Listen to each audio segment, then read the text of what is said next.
दोस्तों, मैं विनोद यादव आप लोगों को नॉलेज कैप्सूल में स्वागत करता हूं। चलिए हम अपने फंडामेंटल राइट यानी कि मौलिक अधिकार चैप्टर को आगे बढ़ाते हैं। हमने पिछले वीडियो में अनुच्छेद 19 तक चर्चा किया था। इस अनुच्छेद में 20 से आगे बढ़ते हैं। जिन लोगों ने पिछला वीडियो नहीं देखा है कृपया करके देख लें और अपनी समझ को विकसित करें और उसके बाद में इस वीडियो को देखें। अनुच्छेद 20 जो है दोष सिद्धि के संबंध में हमें संरक्षण देता है। ज़्यादा कुछ नहीं है। दोष सिद्धि कुछ नहीं कि अगर जैसे कोई अपराध करता है तो उसके संबंध में उसको कुछ संरक्षण प्राप्त है। ठीक है, कहने का मतलब है कि जैसे कोई अपराध करता है तो उसको एक ही सज़ा मिलेगी। एक अपराध और एक सज़ा, एक अपराध एक सज़ा, सीधी सीधी बात है। एक अपराध के लिए एक ही सज़ा। और जब वह अपराध करता है तो अपराध के समय में जो कानून है उसी कानून के तहत उसे सज़ा दी जाएगी, न कि उसे सज़ा सुनाते समय जो प्रावधान है उसके तहत नहीं। मतलब कि जब वह क्राइम किया है उस समय के कानून के अनुसार उसे जब भी सज़ा दी जाए उस समय के कानून के अनुसार दी जाए। सीधी सीधी बात है। और तीसरी बात है कि स्वयं के विरुद्ध गवाही नहीं दिलाया जा सकता। स्वयं की भी कोई अपराध करता है तो उसको ज़बरदस्ती ये नहीं बोला जाएगा कि बोलो कि मैंने अपराध किया, नहीं। ऐसे स्वयं के विरुद्ध उसको गवाही देने के लिए बाध्य नहीं किया जा सकता। अब आगे आते हैं हम अनुच्छेद 21। अनुच्छेद 21 प्राण एवं दैहिक स्वतंत्रता का संरक्षण देता है। इसमें थोड़ा सा टिपिकल वर्ड इसमें लिखा हुआ है, इसमें ज़्यादा घबराने की ज़रूरत नहीं है। इसमें प्राण एवं दैहिक स्वतंत्रता का मतलब ये है कि उसको जीवन और व्यक्तिगत स्वतंत्रता, मतलब कि आपको जीवन और व्यक्तिगत स्वतंत्रता दिया जाएगा। तो मैं आपसे ये पूछना चाहता हूँ कि यदि आपको बोला जाए कि आप दूषित वातावरण में रहिए, आप मतलब ऐसे वातावरण में रहिए जो कि मानवीय ना हो, तो ये आपका जो मौलिक अधिकार है उसका हनन हुआ। इसीलिए सरकार ने एनजीटी की स्थापना की 2010 में सरकार ने एनजीटी का स्थापना किया, जिसको हिंदी में राष्ट्रीय हरित प्राधिकरण कहते हैं, यानी कि नेशनल ग्रीन ट्रिब्यूनल। यह बहुत ही ताकतवर और ये बहुत ही इफ़ेक्टिव बॉडी है। और एक सरकार कोई भी गलत काम करती है पर्यावरण के अगेंस्ट में तो यह तुरंत ही संज्ञान लेकर के उस पर ऑर्डर पास करती है। ठीक है, और जब आपको उचित शिक्षा नहीं मिलेगा तब भी आपका जो व्यक्तिगत स्वतंत्रता है, प्राण एवं दैहिक स्वतंत्रता का जो अधिकार अनुच्छेद 21 में दिया गया है, तब भी उसका हनन होगा।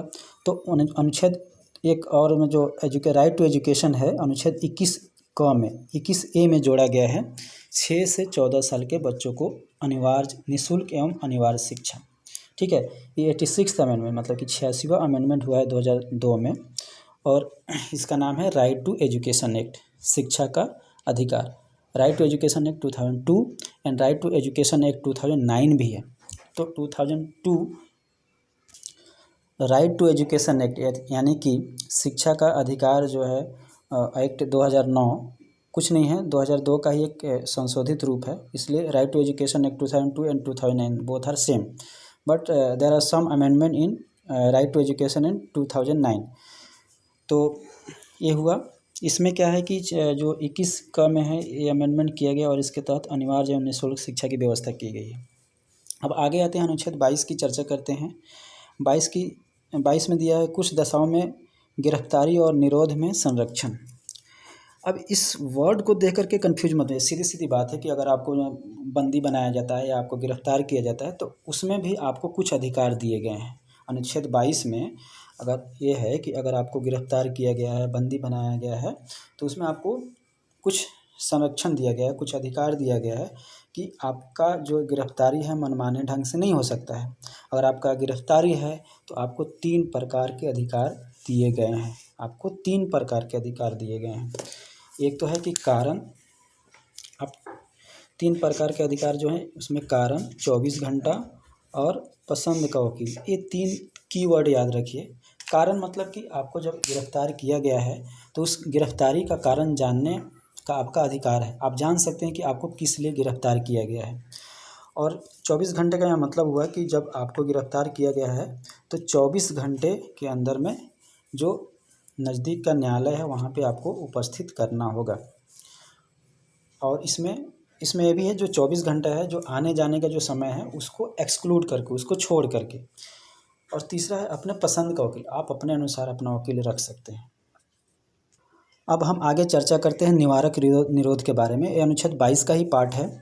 अनुच्छेद 22 के खंड 3, 4, 5 तथा 6 में 3, 4, 5 तथा 6 में इसका उल्लेख किया गया है।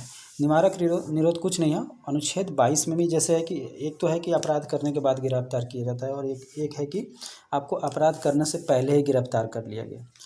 तो अपराध करने से पहले गिरफ्तार किया गया तो इसका उद्देश्य क्या होता है कि अपराध करने से रोकना है। जैसे जम्मू कश्मीर में जब धारा 370 लागू हुआ था तो उस समय बहुत सारे नेताओं को पहले ही गिरफ्तार कर लिया गया था। तो गिरफ्तार करने का मतलब ये नहीं कि किसी ने अपराध किया है, बस उस अपराध को होने से रोकना है।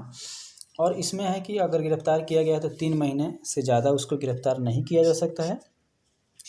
फिर भी अगर 3 महीने से ज़्यादा अगर लगता है तो उसमें एक सलाहकार बोर्ड होता है, वहाँ पे वो क्या अपना रिकमेंडेशन देता है, उसके अनुसार फिर उसको बढ़ाया जा सकता है। अब हम आते हैं अनुच्छेद 23 एवं अनुच्छेद 24 में। अनुच्छेद 23 एवं अनुच्छेद 24 जो है यह बोलता है शोषण के विरुद्ध अधिकार। अब शोषण के विरुद्ध अधिकार इसको कैसे याद रखिएगा, 23 और 24 को जोड़िएगा तो 47 होता है। 47 में भी 100 आता है और शोषण में भी 100 आता है। तो ऐसे आप कनेक्ट करके याद कर सकते हैं, हालांकि आपका तरीका अलग हो सकता है, ठीक है। तो आप याद रखिए अनुच्छेद 23 और 24 शोषण के विरुद्ध अधिकार है। अनुच्छेद 23 और 24 शोषण के विरुद्ध अधिकार है। तो अब इसमें अनुच्छेद 23 और 24, तो 23 की हम बात करते हैं। 23 में है कि मानव के दुर्व्यापार और बलात् श्रम का प्रतिषेध है। मतलब कि किसी से हम ज़बरदस्ती कोई काम नहीं करा सकते हैं, आदमी का व्यापार नहीं, तस्करी नहीं किया जा सकता, उससे ज़बरदस्ती काम नहीं कराया जा सकता। हालांकि सरकार ज़बरदस्ती काम करा सकती है अगर राष्ट्रीय सुरक्षा के लिए आवश्यक हो, राष्ट्रीय हित के लिए आवश्यक हो, तो आपसे ज़बरदस्ती काम कराया जा सकता है। लेकिन नॉर्मल सिचुएशन में आदमी के व्यापार और ज़बरदस्ती काम कराने पर निषेध है, ठीक है। और अनुच्छेद 24 में बालकों के नियोजन का मतलब इसमें है नियोजन, मतलब बालकों से काम नहीं कराया जा सकता। तो बालकों, यहाँ बालक का मतलब हुआ 14 वर्ष से नीचे। अगर कोई 14 वर्ष से नीचे है तो उसे आप कोई काम नहीं करा सकते फैक्ट्री में, या मतलब उसको नियोजन पे नहीं रख सकते, उसको नौकरी पे नहीं रख सकते। तो 24 में 24 और 14 दोनों बड़ा ही मतलब सिमिलर वर्ड है। अनुच्छेद 24 में 14 साल से नीचे के बच्चों को नियोजन में निषेध का प्रतिषेध है। तो हो गया। अब चलिए हम अगले वीडियो में इसको कंटिन्यू रखेंगे, और वीडियो अच्छा लगता है तो इसको लाइक और सब्सक्राइब ज़रूर करें और बेल आइकन को भी ज़रूर दबाएं। चलिए दोस्तों, धन्यवाद।